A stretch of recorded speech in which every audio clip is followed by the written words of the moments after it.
Good evening and welcome to the Casual Chef's Kitchen. Enjoy the show.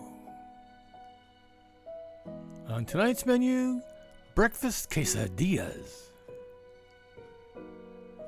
The morning mise en place. Just after prep.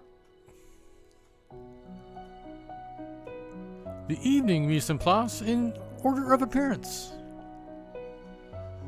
Sauteing the onion, the jalapeno, and the red bell pepper. I add the sausage and the cilantro and garlic.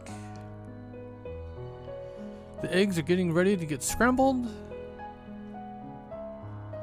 The eggs are added to the pan.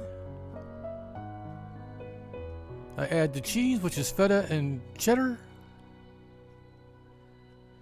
Here's the good old scramble. This is what the filling looks like on the tortilla. Here they are on the griddle. Flip second side. And here's the final presentation. Thank you for joining me here at the Casual Chef's Kitchen. I hope you enjoyed the show. Have fun cooking.